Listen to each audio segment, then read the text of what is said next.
Oui, merci.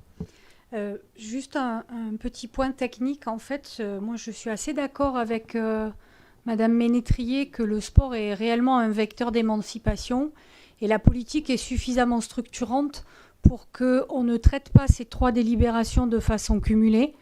Je pense que chacune apporte des choses très importantes à la vie sportive à Grenoble et honnêtement, ça mérite de prendre le temps. Donc je vais prendre la parole à des moments différents, s'il vous plaît, pour pouvoir scinder ces interventions sur chacun des sujets. Et donc, dans la délibération 5, on parle de la lutte contre les violences sexuelles et sexistes dans le sport grenoblois. Je rejoins mes collègues sur ce point. Honnêtement, c'est une politique super ambitieuse, vraiment proactive. Ça va vraiment dans le bon sens. En plus, donc les conditions, c'est les subventions qui sont allouées aux associations sportives qui vont dépendre des formations. Donc, dans les critères du bureau, il faut que les associations promeuvent des projets d'égalité hommes-femmes. Il faut qu'elles fassent la promotion de la parité et de la mixité. Honnêtement, ça va vraiment dans le bon sens. J'en serais presque à regretter que le montant de 30 000 euros n'est pas assez élevé, est vraiment pas assez élevé au vu du nombre de personnes à former sur ces problématiques qui sont quand même assez importantes. Et c'est là tout le problème, c'est qu'il y a toujours des mais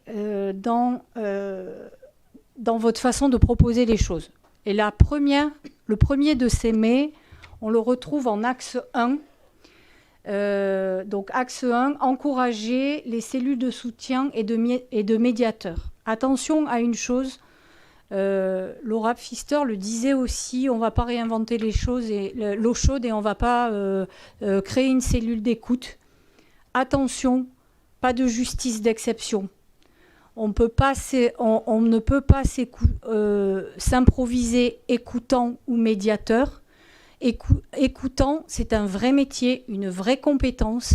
Et demander à des clubs d'encourager des cellules de soutien, c'est mettre en danger à la fois la personne qui s'improviserait écoutant parce qu'elle n'aurait pas eu la formation pour l'être, mais c'est aussi mettre en danger potentiellement la personne qui serait écoutée parce que, comme l'on dit, l'enfer est pavé de bonnes intentions et malgré tout ce que l'on peut faire avec toute la bonne intention du monde, les écouter pourraient ne pas avoir les bons conseils. Donc, surtout, ne laissons pas porter ce genre de cellules au club. Autre chose, des cellules de médiation. Mais même chose, la médiation, c'est une vraie compétence. Et alors là, je m'interroge réellement sur la nécessité d'une médiation parce que est-ce que ça veut dire qu'il y aurait une médiation entre agresseur et sa victime ? Ça, c'est juste pas possible d'envisager un compromis là-dessus. Donc, je m'interroge sur le terme de médiateur parce que, à mon sens, dans les VSS, ça n'a pas lieu d'être. Donc, pas de justice d'exception, pas de cellules d'écoute exigées dans les clubs, ni de cellules de médiation, et encore moins de cellules disciplinaires propres. On sait ce que ça fait, les cellules disciplinaires propres dans les partis politiques, par exemple. C'est pas l'objet. Il y a la justice pour ça. Pas de justice d'exception, surtout pas.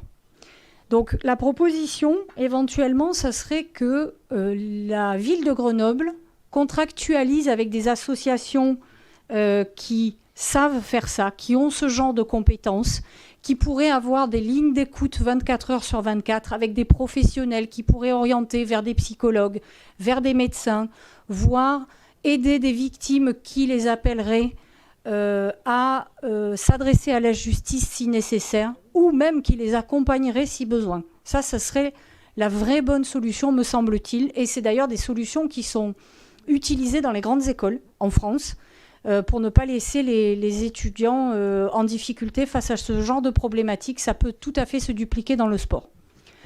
Deuxième point. Honnêtement, je suis vraiment enchantée d'un point. Vous appuyez très fortement sur une éducation non stéréotypée. Vous voulez promouvoir la mixité. Vraiment, c'est super. Et alors, je me réjouis que vous soyez revenus sur vos propositions précédentes de vouloir instaurer le burkini dans les piscines de Grenoble. On est d'accord que c'est une discrimination de genre, c'est la préservation du corps des femmes au regard masculin poussée par des prescriptions religieuses, c'est tout sauf une éducation non stéréotypée, c'est tout sauf promouvoir de la mixité. Donc je suis vraiment ravie que vous soyez revenus là-dessus. C'est super pour l'égalité homme-femme. Même combat avec les hijabeuses, hein. C'est une pression qui est exercée sur les jeunes femmes pour porter un vêtement qui les distingue des hommes. Donc vraiment, c'est vraiment bien que vous soyez revenus là-dessus. Donc le voile, le hijab, le burkini, on est d'accord que ça rentre dans le cadre d'une éducation genrée. Donc vous avez décidé de ne plus abonder dans ce sens-là.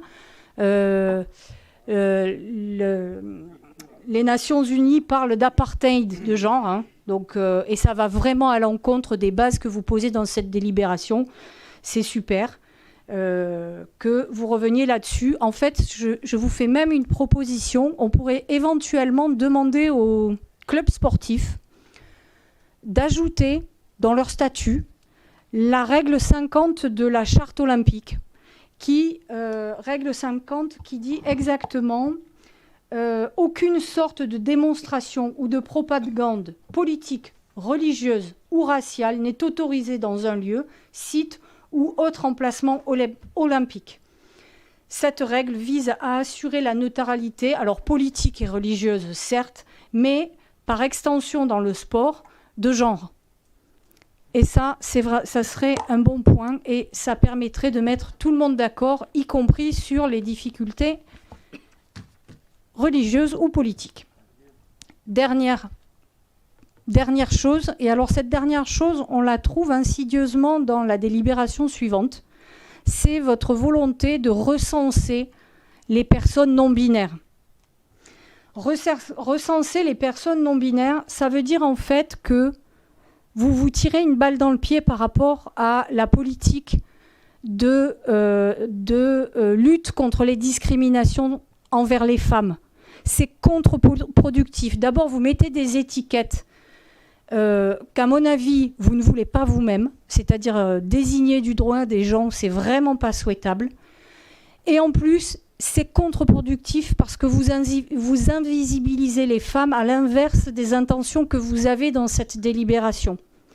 Donc, la mise en place d'un critère administratif qui n'est pas reconnu juridiquement, qui n'existe pas, ça n'est qu'un contre-pied de la politique de féminisation et de lutte contre les discriminations que vous voulez mettre en place.